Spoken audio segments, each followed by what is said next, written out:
K3Y the science brigade. और आज हम लोग some basic concepts of chemistry में कुछ और आगे के कॉन्सेप्ट के बारे में चर्चा करेंगे। अभी तक हम लोगों ने मैटर की डेफिनेशन देखी थी। डेफिनेशन के बाद मैटर कितने तरह का होता है, क्या उसकी स्टेट्स होती हैं, प्योर सब्सटेंस, इम्प्योर सब्सटेंस जिसको हम मिक्सचर भी बोलते हैं, कंपाउंड और मिक्सचर में क्या अंतर है, इन सब के बारे में डील किया था। ठीक है, और आज हम लोग मैटर की डेफिनेशन से एक और टॉपिक उठाने वाले हैं। देखिए, जब हम लोग स्टेट्स ऑफ मैटर में चेंज की बात करते हैं तो हम जानते हैं वहाँ पे दो चीज़ें काम करती हैं। एक होता है फोर्स ऑफ अट्रैक्शन जो कि इंटर मॉलिक्यूल्स के बीच में लगता है, ठीक, और दूसरा होता है हमारा टेम्परेचर। यानी कि अगर आप किसी भी स्टेट ऑफ मैटर या किसी भी मटेरियल को अगर आप हीट देंगे तो उसके मॉलिक्यूल्स काइनेटिक एनर्जी गेन करेंगे। अगर सॉलिड होगा तो वो अपनी मीन पोजीशन के अबाउट वाइब्रेट करेंगे, लेकिन अगर एनर्जी ज़्यादा हुई तो वो वाइब्रेशन ट्रांसलेशन मोशन में बदल जाता है, यानी कि वो फिर इलांगेट हो जाते हैं। और जब इलांगेशन वॉल्यूम बढ़ जाएगा तो वहाँ पे फिर मेल्टिंग शुरू होती है और आप इसको मेल्टिंग पॉइंट कहते हैं उस टेम्परेचर। ठीक है, तो टेम्परेचर एक खास वजह है। ठीक है, लेकिन टेम्परेचर को एनालाइज जब करते हैं हम अपने एक्सपेरिमेंट्स में तो जिस स्केल का यूज़ करते हैं वो अलग है, जो घरों में यूज़ करते हैं वो अलग है, और बहुत सारे पर्पज़ के लिए अलग है। तो पहले हम जान लेते हैं टेम्परेचर होता क्या है। बट टेम्परेचर जानने से पहले, ऑल्दो हीट यहाँ का टॉपिक नहीं है, वो थर्मोडायनामिक्स का टॉपिक है, बट एक बार जो है हीट के बारे में भी चर्चा हो जानी चाहिए। ठीक है, so our first heading will be heat. Heat क्या होता है? ठीक है, सो देखिए, the kinetic energy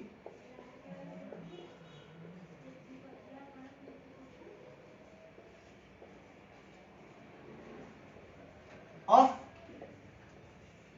constituent particles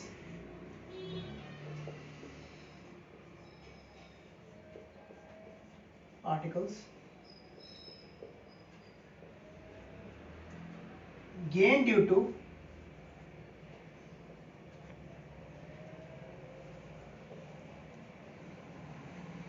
friction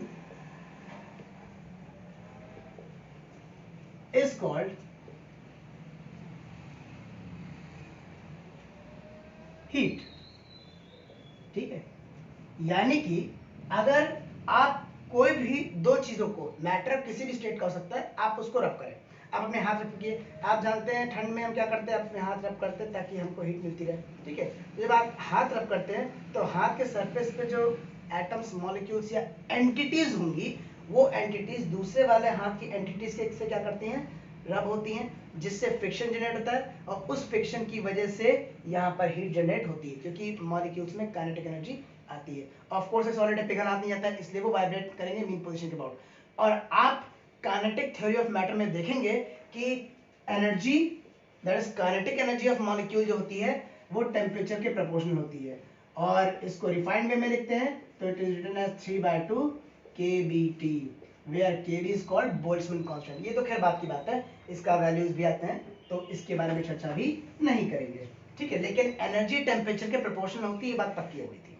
ठीक, अच्छा, तो हमें यहाँ से वो टेम्परेचर है और हम बात करें हीट एनर्जी की, तो टेम्परेचर हीट एनर्जी में कोई रिलेशन है क्या? तो आंसर है हाँ, टेम्परेचर और हीट में रिलेशन है। टेम्परेचर क्या होता है? टेम्परेचर बेसिकली वो पैरामीटर है जो कि हमें direction of flow of heat बताता है। समझिएगा, मान लीजिए आपके पास एक ऑब्जेक्ट है ए, एक ऑब्जेक्ट है बी। आपने क्या किया, दोनों का टेम्परेचर अलग अलग है, या यूं कह सकते हैं टेम्परेचर को अभी छोड़ दीजिए, मान लेते हैं गर्म है, ये वार्म है और ये कोल्ड है, और आपने कुछ नहीं किया, बस इनको पास ले आए, पास ले आए। ठीक है, जब पास ले आए तो हमने ये देखा कि जब पास लाएंगे तो ये जो पहले गर्म था उतना गर्म रहा नहीं, ये कुछ ठंडा पड़ गया। ठीक है, और इसको देखेंगे तो क्या होगा, इसको देखने पर होगा ये कि ये पहले जितना ठंडा था उतना ठंडा नहीं, थोड़ा सा गर्म हो गया। इसका मतलब तो यही हुआ ना कि इसकी हीट कुछ निकल करके इसके अंदर आई है, तो यहाँ पे हीट क्या हो गई, ट्रांसफर हो गई। क्या हो गई, हीट ट्रांसफर हो गई। और हीट ट्रांसफर हो गई तो कहां से कहां हुई, हमने कहा इस बॉडी से क्योंकि हॉट थी, इस बॉडी से ये कोल्ड की तरफ, जो कोल्ड बॉडी है उसकी तरफ गई। यानी हीट जो होती है वो हायर हॉट टेम्परेचर से या हॉट बॉडी से कोल्ड बॉडी में जाती है। ये जो डायरेक्शन है, इस डायरेक्शन को बताने वाला पैरामीटर कहलाता है क्या, टेम्परेचर। तो टेम्परेचर क्या होता है? टेम्परेचर वो पैरामीटर है जो कि direction of flow of heat को बताता है। Always heat travels from higher temperature to lower temperature और hot body to cold body. क्या इतनी बात सही है? आगे देखिए। तो पहले हम टेम्परेचर की डेफिनेशन देखते हैं। सो टेम्परेचर देखिए, temperature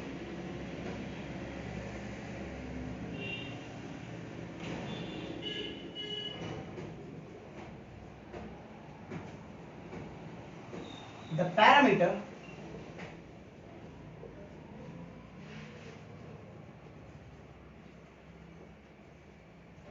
which reveals the information about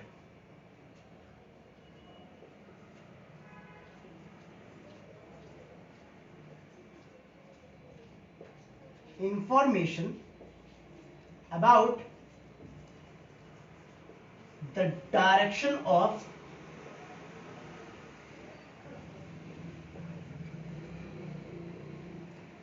flow of heat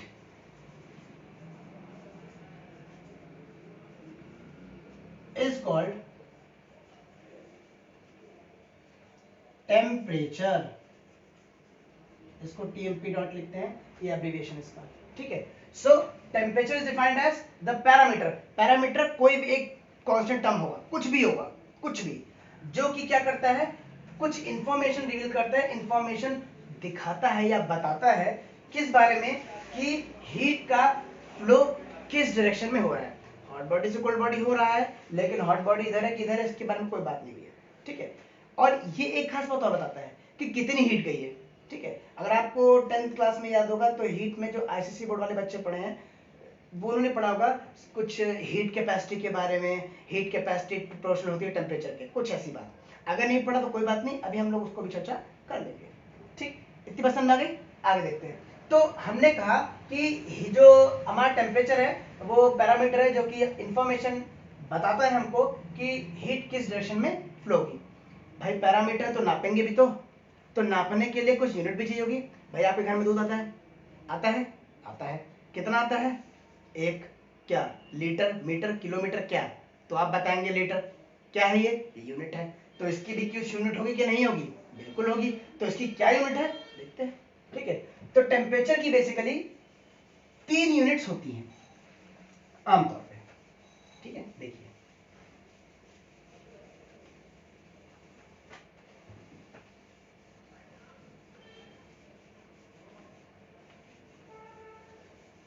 so next heading will be units of temperature। units of temperature, ठीक है। इसको याद करने की जरूरत तो नहीं, लेकिन स्मरण रखने की जरूरत जरूर है, ठीक है। सबसे पहले आता है सेंटीग्रेड। सेंटीग्रेड को कभी कभी सेल्सियस भी बोलते हैं, तो कोई आश्चर्य वाली बात नहीं है, ठीक है। आप क्या कीजिए, आप एक स्केल लीजिए, ठीक है, और स्केल में 0 से लेकर 100 तक जाइए। 100 तक क्यों जाएंगे? हम 120 तक जाएंगे, 101 तक जाएंगे। तो आंसर ये है, सेंटी का मतलब होता है 100, सेंट का मतलब होता है 100। सचिन तेंदुलकर सेंचुरी मार दिए, मतलब 100 रन मार दिए, तो सेंट का मतलब क्या हुआ? 100। तो 0 से लेकर 100 तक जाएंगे, तो ये 100 डिवीजन है टोटल, ठीक है। तो अगर आप हीट फ्लो कर रहे हैं तो इतना बड़ा, इतना बड़ा, इतना बड़ा, इतना बड़ा, इतना बड़ा, तो जैसे जैसे ये स्केल आगे बढ़ती जाएगी वैसे वैसे हीट का अमाउंट भी क्या होता जाएगा? बढ़ता जाएगा। और इसी तरह हम हीट के अमाउंट को नापते हैं, ठीक है। तो एक स्केल है सेंटीग्रेड, जिसमें डिविजन्स कहां से कहां तक होते हैं? 0 से 100 तक होते हैं, ठीक है। A scale having 100 divisions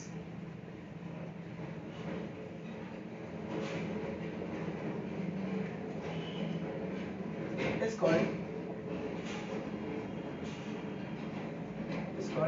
centigrade scale।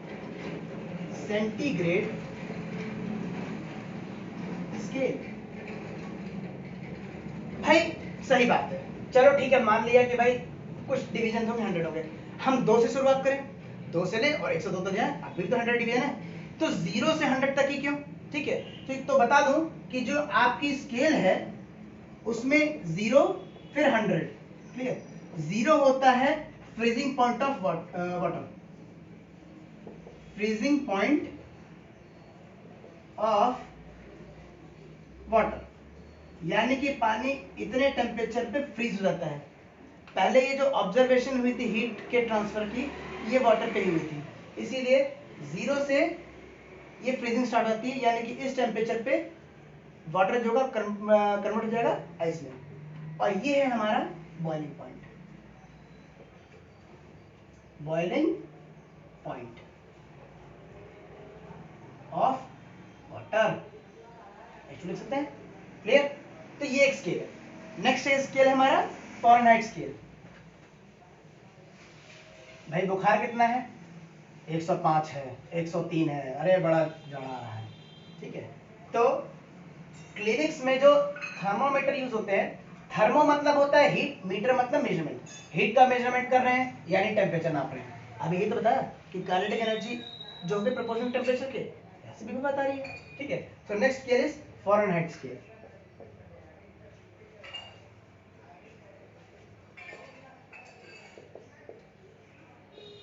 ठीक है, बस केवल एक स्केल है, जैसे आप लाइन खींचने का स्केल यूज करते हैं, बस वैसी स्केल है, लेकिन इसमें शुरुआत होती है 32 से और अंत होता है 232 पर, ठीक है। ये केवल एक डिविजन का नंबर है, उससे कोई फर्क नहीं पड़ेगा, ठीक है। So Fahrenheit scale, this is also termed as, this is also termed as clinical scale. क्यों क्लिनिकल स्केल? क्योंकि डॉक्टर्स लोग अधिकतर इसी टेम्परेचर पर विश्वास करते हैं या मानते हैं, ठीक है। Okay, it begins with from 32, कुछ लोग फ़ारेनहाइट लिखते हैं, कुछ लोग डिग्री फ़ारेनहाइट लिखते हैं, तो उससे फर्क नहीं पड़ेगा। 2 की जगह हम एक एंड टर्मिनेट्स विथ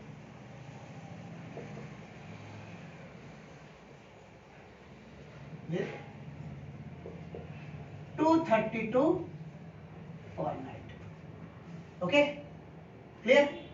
नाउ अब अगर मान लीजिए आपसे कहा जाए कि फ़ारेनहाइट आपके पास स्केल दी गई है, उसको डिग्री से बदल दीजिए, या फिर डिग्री से दी गया है फ़ारेनहाइट बदल दो, क्या करेंगे आप? तो उसका तरीका ये, तो नेक्स्ट इज कन्वर्जन ऑफ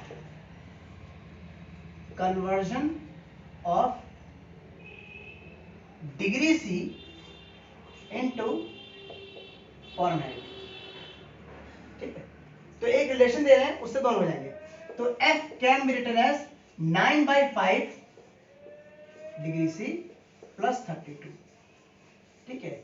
वो सब जोड़ लिया है कि एक उसमें जो होंगे 32 डिविजन्स हैं, वहां 32 से शुरुआत होती है, यहाँ 100 डिविजन्स हैं, उन सबका कैलकुलेशन करके हम इस रिलेशन में पहुंचे हुए हैं। अगर इस रिलेशन से किसी को कोई भी समस्या हो तो बता दीजिएगा, हम इसका प्रूफ भी आपको दे देंगे, क्लियर। अच्छा, क्या ये बात समझ में आती है? आती है। फ़ारेनहाइट यानी कि अगर मान लीजिए आपसे कहा जाए कि आपकी बॉडी का टेम्परेचर 98 पॉइंट समथिंग फ़ारेनहाइट है, तो 98.5 यहाँ रख दीजिए, यहाँ से डिग्री की वैल्यू निकाल लीजिए, आ जाएगी, बिल्कुल आ जाएगी, इसको इधर भेजना पड़ेगा, कैलकुलेशन वगैरह कुछ नहीं, ठीक है।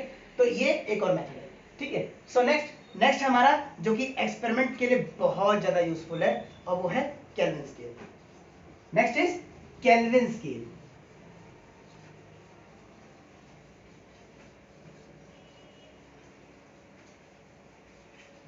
देखिए केल्विन स्केल देखिए, so next is kelvin scale.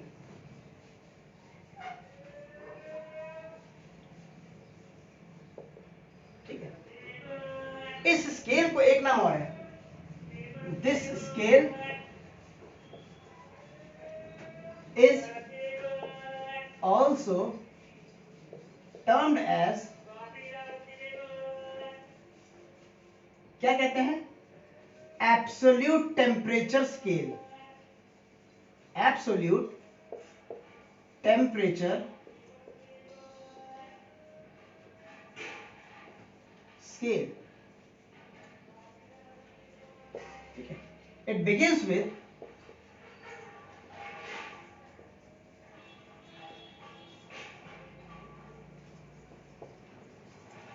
273 units. चूंकि ये केल्विन स्केल में, इसलिए हम केल्विन लगा सकते हैं। And terminates with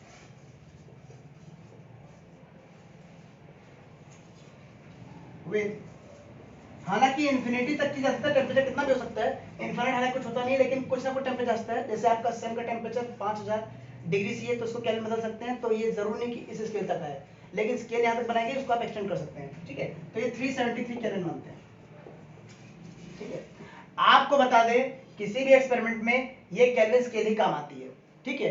terminating scale very कर सकती है, लेकिन बिगिनिंग स्केल वेरी नहीं करेगी। क्या इतनी बात ठीक है? आगे देखिए। तो हमने 3 तरह के टेम्परेचर सीख लिए।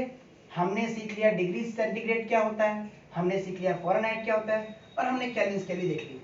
हमने conversion of degree C into Fahrenheit भी देखा है, और अब वक्त हो गया है conversion of degree C into conversion of degree C into kelvin. अब डिग्री सी को केल्विन में कैसे बदलते हैं? तो तरीका ये है कि अगर आपको केल्विन स्केल निकालना है, केल्विन स्केल की शुरुआत कहां से होती है? 273, और डिग्री सी की शुरुआत कहां से होती है? 0 डिग्री। केल्विन स्केल की शुरुआत कहां से होती है? 273 kelvin, not degree C, pardon me. Okay, so kelvin scale की शुरुआत होती है 273 केल्विन, और डिग्री सी की शुरुआत कहां से होती है? 0 डिग्री सी। तो जीरो, जो रोल जीरो वहां पे प्ले कर रहा है, वहां पे कौन प्ले कर रहा है? 273 प्ले कर रहा है। यानी कि अगर आपको डिग्री सी को केल्विन बदलना है, तो जस्ट उसमें ये 273 जो टर्म है ना, उसको ऐड कर दीजिए। ऐड कर देंगे तो आप केल्विन स्केल पे पहुंच जाएंगे, ठीक। ओके, नाउ अब थोड़ा कुछ मजेदार हो जाए। मजेदार ये है, हम उन लॉस को जानने की कोशिश करेंगे जो कि केमिकल रिएक्शन में पार्ट लेते हैं।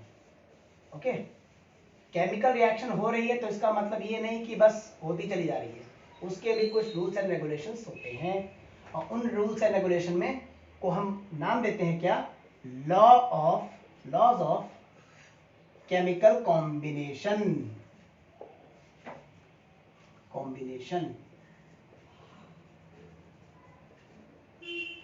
ठीक है। सो केमिकल कॉम्बिनेशन किस तरह से होगा, किन रूल्स पर डिपेंड करेगा, उसके बारे में बात करेंगे। बेसिकली 3 लॉज हैं, जिसमें से पहला लॉ कहता है that is law of conservation of mass, law of conservation of mass, okay.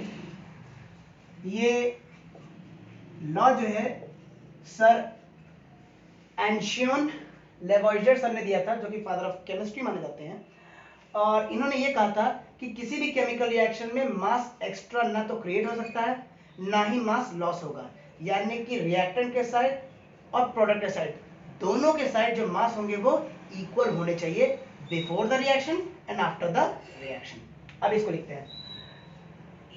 This law states that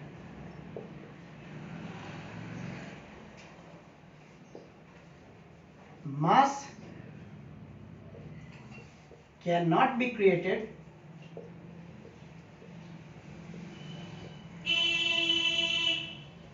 nor be destroyed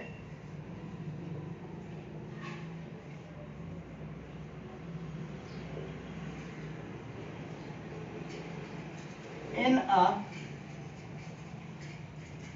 chemical reaction. मैंने कल ही बताया था, केमिकल रिएक्शन लिखिए चाहे केमिकल चेंज लिखिए, बात लिखिए chemical reaction. The total mass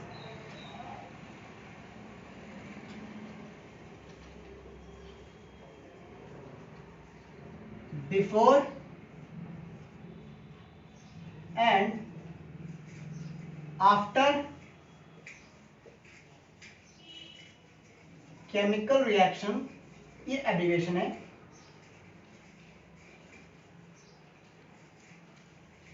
remains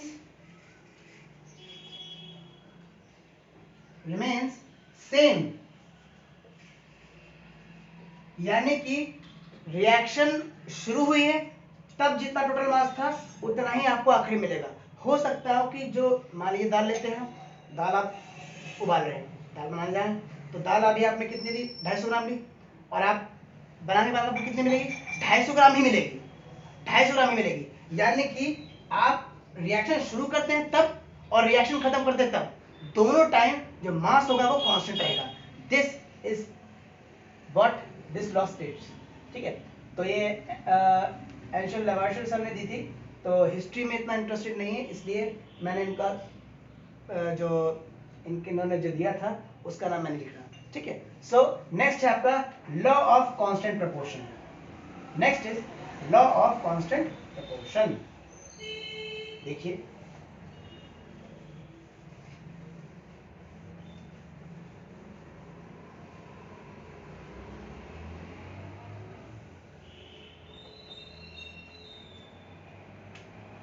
so law of constant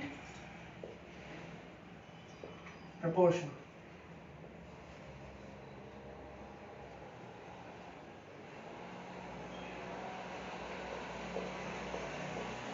इस लॉ को देने वाले व्यक्ति का नाम सर जोसेफ प्राउस्ट है।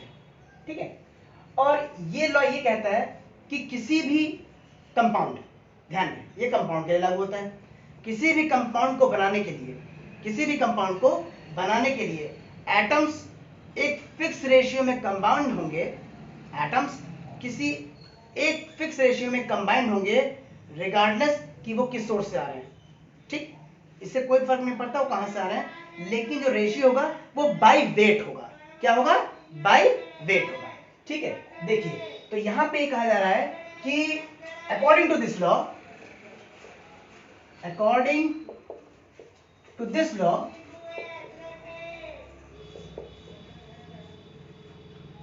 atoms combines with each other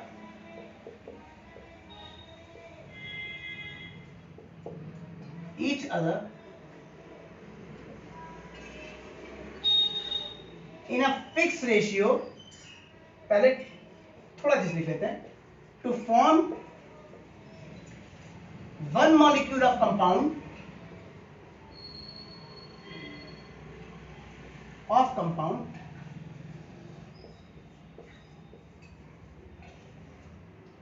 okay, in a fixed ratio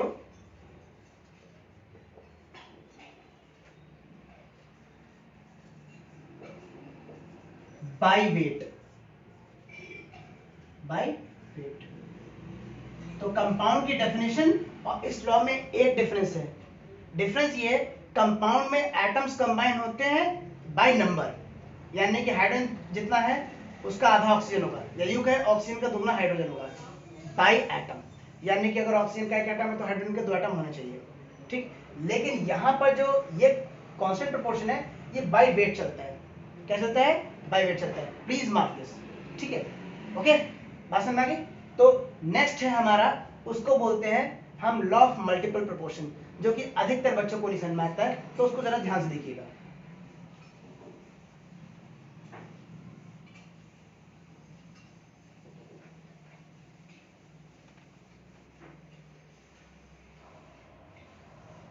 law of multiple proportion,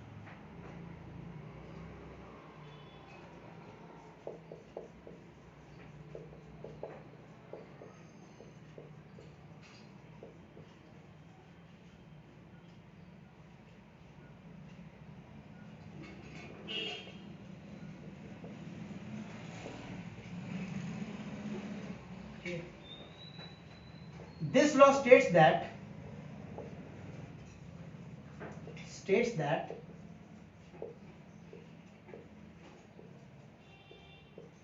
when atoms of different element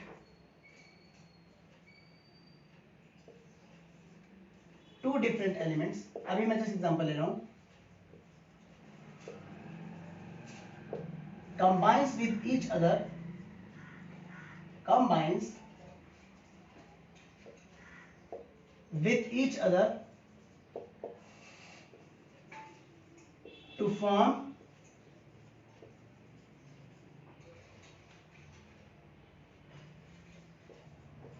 more than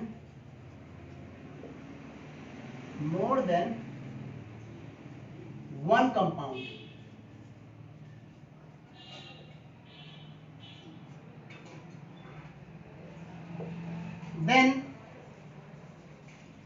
Then the ratio of या ऐसे लिखेंगे, चलिए, the ratio of the one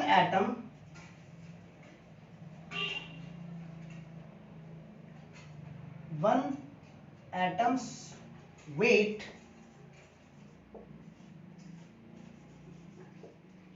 will be a simple whole number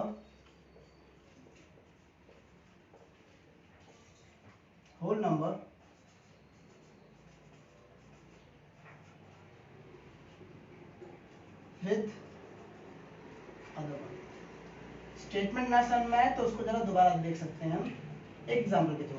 यहाँ पे कह रहे हैं, लेकिन इसमें एक बात कॉमन है, कॉमन ये है कि ये लॉ ये कहता है कि अगर कोई, अभी बताया कि डेफिनेट प्रोपोर्शन में कि अगर कोई दो या दो से अधिक एटम्स क्या करेंगे, कंबाइन करेंगे, तो उनका रेशियो फिक्स होगा बाय वेट रेशियो फिक्स होगा।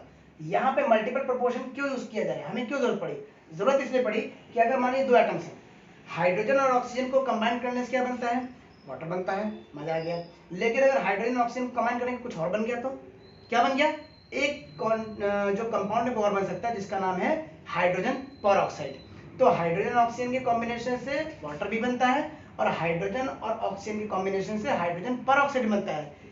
यही कह रहे हैं कि अगर दो एलिमेंट जो है वो बाय वेट मिल करके दो अलग अलग कंपाउंड बना सकते हैं, ठीक है, तो दोनों में जो डिफरेंट मास ले रहे हैं उन मासेस का जो रेशियो होगा वो कांस्टेंट होना चाहिए स्मॉल होल नंबर के बराबर, ये कहा जा रहा है। एग्जांपल लेंगे तो अच्छे से समझ में आएगा। तो देखिए एग्जांपल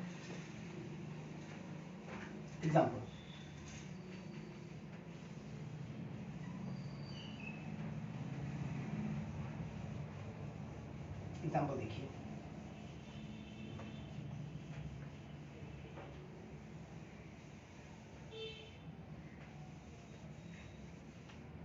so for example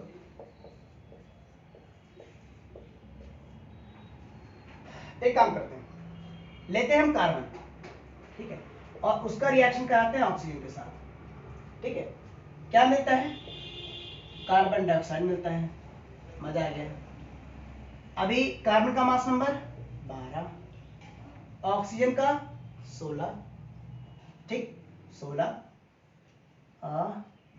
ठीक है, 16, कितने एटम लगे हैं? 2, कितना मिल रहा है? जो भी मिल रहा है, ठीक है, तो चलिए निकाल लेते हैं, लेकिन उसको निकालते हैं, इसको जो आएगा उसको बोलते हैं मॉलिक्यूलर वेट। अभी हम मॉलिक्यूलर वेट निकालना भी सीखेंगे, ठीक है, अभी सीखेंगे इसको निकालना। तो ये तो एक कंपाउंड हुआ जिसको हम क्या बोल रहे हैं? कार्बन डाइऑक्साइड, ठीक है। आप लोगों से रिक्वेस्ट है कि जब भी कोई केमिकल रिएक्शन लिखेंगे तो रिएजेंट और प्रोडक्ट, रिएजेंट या रिएक्टेंट भी कहते हैं इसको, रिएक्टेंट्स और प्रोडक्ट का नाम अवश्य लिखेंगे, ठीक है, ओके। सो यही दो एलिमेंट्स लेते हैं फिर से, और इस बार बनेगा carbon monoxide, chemical reaction balanced, okay, 2 के साथ, ठीक है। अब यहां पर कितना कार्बन है? कार्बन है यहां पर अभी भी यहां 12 था, यहां कितना हो गया? 24, यही तो सेम है, कुछ भी आएगा। तो ये आपका ये 32 बराबर हुआ, तो इसको नहीं, इन दोनों को कंबाइन करते हैं।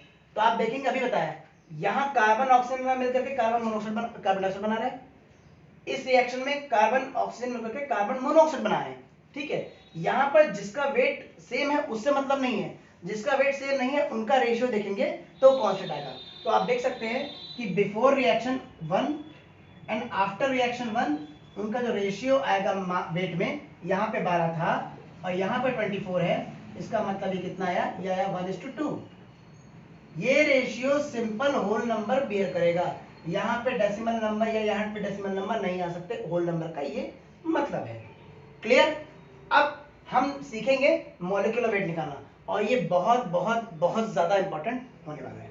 So next topic will be molecular weight. But molecular weight निकालने से पहले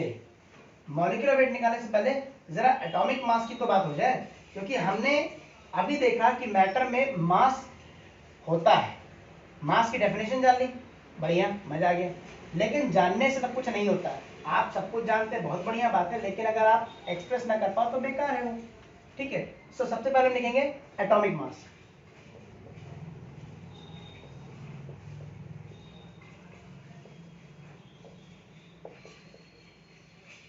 लिखने से पहले आपको बता दूं कि एटॉम, जैसे मान लीजिए आप अगर दूरी नापते हैं तो क्या यूज करते हैं, मीटर यूज करते हैं, सेंटीमीटर यूज करते हैं, किलोमीटर यूज कर सकते हैं, कुछ लोग लाइट ईयर भी यूज करते हैं, कुछ लोग पार्सेक भी यूज करते हैं।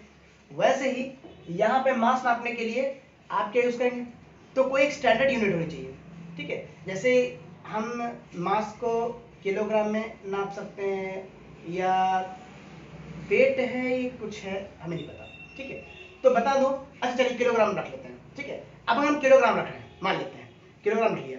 अब भाई आप गए, आप लैब में गए, लैब में आपने एक एटम देख नहीं सकते, आपने स्मॉलेस्ट पार्टिकल उठाने की कोशिश की, ठीक है, माने बहुत दिन का छोटा उठाने की कोशिश की, और आपने क्या किया, उसको रख दिया, मजा आ गया। रख दिया तो आप किलोग्राम में नाप पाएंगे क्या, नहीं। ग्राम में नाप पाएंगे क्या, नहीं। मिलीग्राम में नाप पाएंगे क्या, नहीं। किस में नापेंगे, तो इसके लिए एक डिफाइंड यूनिट होनी चाहिए, ठीक है। इस यूनिट को जब हम डील कर रहे थे तो सबसे पहले चुना गया हाइड्रोजन को, क्योंकि हाइड्रोजन सबसे बेसिक एलिमेंट था मेंडलीव के जमाने में, ठीक है।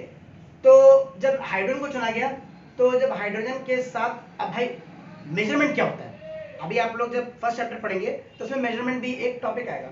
मेजरमेंट का मतलब होता है कि आपकी जो क्वांटिटी है वो यूनिट के कितने टाइम्स है। फॉर एग्जांपल अगर मैं कह रहा हूँ कि मान लीजिए कि लाइन है और इस लाइन की मैंने मान लीजिए जो लेंथ है वो कह दी कि ये 4 सेंटीमीटर है, फॉर एग्जांपल ये 4 सेंटीमीटर है, तो इसका मतलब क्या हुआ, इसका मतलब ये हुआ कि ये जो लाइन है वो 1 सेंटीमीटर के 4 गुना है, यानी कि सेंटीमीटर जो लेंथ होगी, सेंटीमीटर की लेंथ मान लीजिए इतनी है तो इसका 4 गुना ही लेंथ होगी। ये मेजरमेंट का मतलब होता है, ठीक है। तो मेजरमेंट का मतलब ये होता है कि मैग्नीट्यूड एंड यूनिट का प्रोडक्ट, मैग्नीट्यूड और यूनिट का प्रोडक्ट, मैग्नीट्यूड यानी कि न्यूमेरिकल वैल्यू और यूनिट का मतलब जिसमें आप उसको मेजर कर रहे हैं, ठीक है। सो हमने यहाँ पे यूनिट देख ली, हमने यहाँ पे मैग्नीट्यूड देख लिया, लेकिन एटॉमिक मास में ये ग्राम नहीं चल सकता, क्योंकि वो एटम खुद बहुत छोटा होता है, बहुत छोटा होता है, और हम रिवील नहीं करना चाहते, लेकिन चलिए बता देते हैं कि क्रिप्टोनियन एटम या क्रिप्टन जिसको आप बोलते हैं, गैस फॉर्म में होता है, उसके सिलेंडर को जब हम वेट करते हैं पेरिस में, तो वहां से डेफिनेशन आती है, स्टैंडर्ड डेफिनेशन आती है किलोग्राम की, बाय डेफिनेशन वो किलोग्राम है।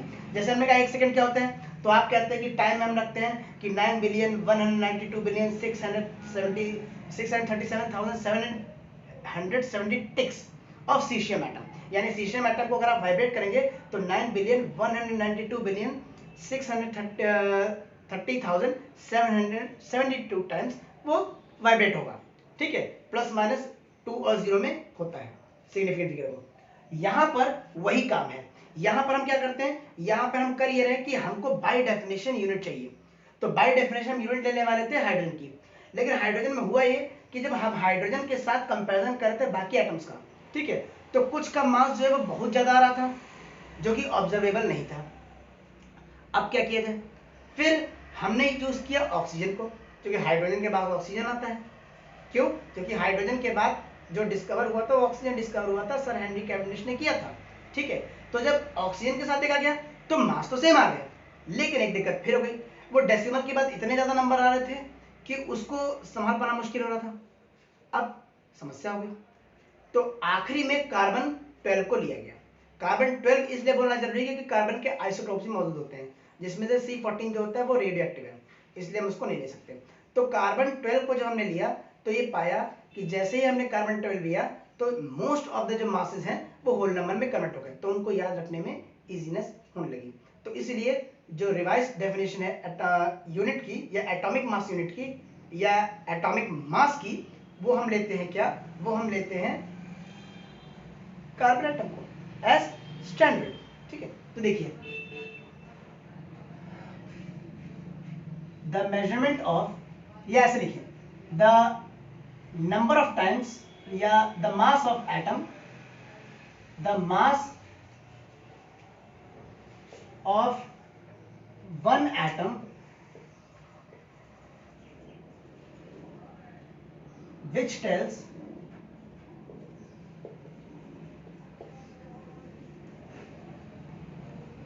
us that how many times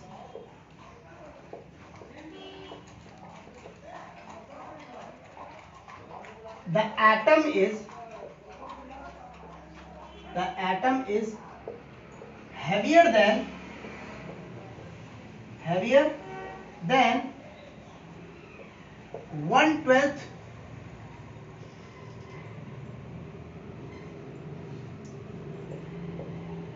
part of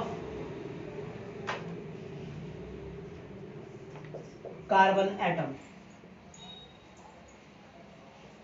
ये स्टैंडर्ड नोटेशन है सिंबल का, नीचे वाला नंबर एटॉमिक नंबर होता है, ऊपर वाला नंबर मास नंबर होता है। ठीक है, तो एक कार्बन एटम के 1/12 पार्ट से ये एटम कितना हैवी होगा ये दिखाता है, क्या दिखाता है, एटम का यूनिट। ठीक है, इसको नापते कैसे, ग्राम की किलोग्राम, तो आंसर है ये ना तो ग्राम में आता है, ना तो किलोग्राम में आता है, ना तो मिलीग्राम में आता है, ये आता है आपका एटॉमिक मास यूनिट में। सो इसकी जो स्टैंडर्ड डेफिनेशन है या इसका जो स्टैंडर्ड हम यूनिट लेते हैं वो है atomic mass unit, atomic mass unit.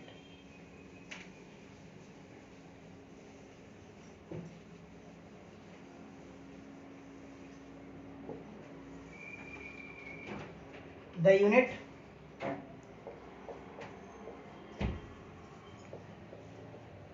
for measurement of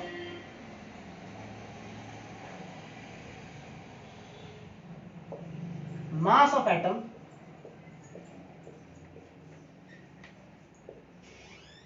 is atomic mass unit। Small कर सकते हैं क्योंकि नाउन नहीं है। Okay, it is abbreviated as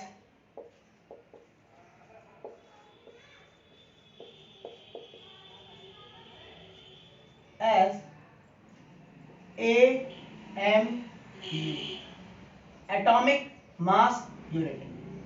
लेकिन अगर आप रोजमर्रा की जिंदगी वाले इंसान से मिलिए, हम उसको अगर एटॉमिक मास यूनिट, भैया ये एटम इतने एटॉमिक मास यूनिट है, वो क्या समझेगा, कहेगा पागल बना रहा है। ठीक है, तो एक एटॉमिक मास यूनिट को अगर हम ग्राम में लिखना चाहें तो कितना होगा, तो ये स्टैंडर्ड है जो है 1.60 या 63 लिखते हैं टाइम्स 10⁻⁻24 ग्राम्स। ये कन्वर्जन फैक्टर है। अगर आपको एटॉमिक मास यूनिट को ग्राम में कन्वर्ट करना है तो ये एक फैक्टर यूज अप होता है। ओके, अच्छा, last topic for this class is your molecular weight. ठीक है, वेट कहना तो खैर गलत है टेक्निकली, लेकिन केमिस्ट्री में चलता है। ठीक है, क्योंकि वेट और मास में एक अंतर है, एक नहीं बल्कि 3 अंतर है, और वो तीनों अंतर आपको बता जा चुके हैं। क्या है वो अंतर, मास जो होता है वो स्केलर क्वांटिटी है और वेट क्या है, वेक्टर क्वांटिटी है। दूसरी बात, मास की यूनिट होती है किलोग्राम, वेट की यूनिट होती है न्यूटन। और तीसरी जो तीसरा डिफरेंस है वो ये है कि मास चेंज नहीं होता लेकिन वेट चेंज हो जाता है। मास अमाउंट ऑफ मैटर होता है और वेट ग्रेविटेशन फोर्स होता है। ओके, सो अभी तक हम लोगों ने जो देखा उसके आगे लास्ट कॉन्सेप्ट है जिसको कहते हैं मॉलिक्यूलर मास। मास, आप इसको वेट लिख सकते हैं लेकिन टेक्निकली हम गलत नहीं लिख सकते, इसलिए हम यही लिखेंगे।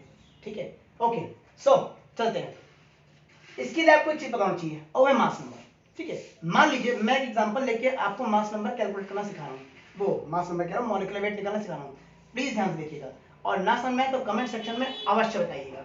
मैं 2 एग्जांपल ले रहा हूँ।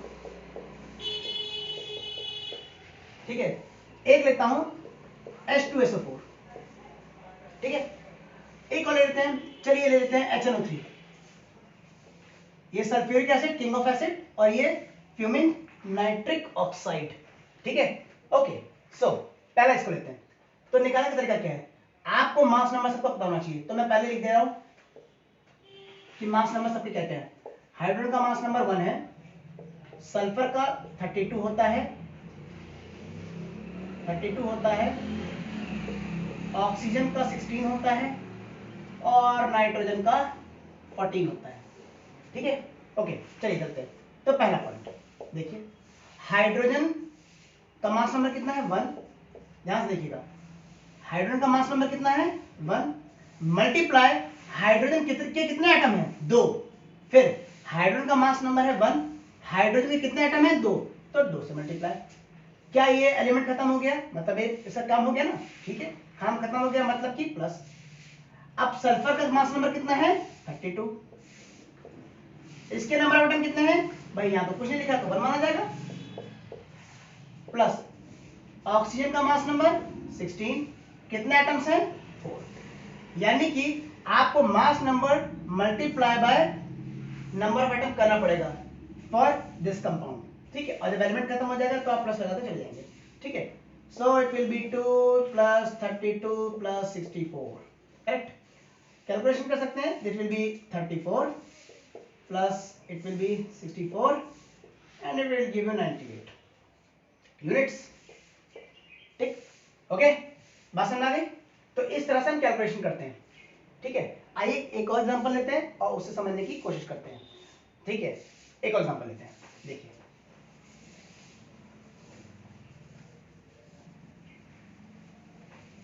दूसरा एग्जांपल हमारे पास था HNO3 का। अगेन देखिएगा, हमारे पास HNO3 लिखा हुआ है, HNO3, हाइड्रोजन का मास नंबर 1, पहले मास नंबर 1, फिर multiply by number of atoms. Number of atom कितने हैं, कुछ नहीं तो 1 मानेंगे, एलिमेंट खत्म हो गया तो प्लस। अब मास नंबर फिर से, पहले मास नंबर फिर नंबर ऑफ एटम से मल्टीप्लाई। मास नंबर कितना है 14, नंबर ऑफ एटम कितने हैं, कुछ नहीं है तो 1 मानेंगे, एलिमेंट खत्म हो गया।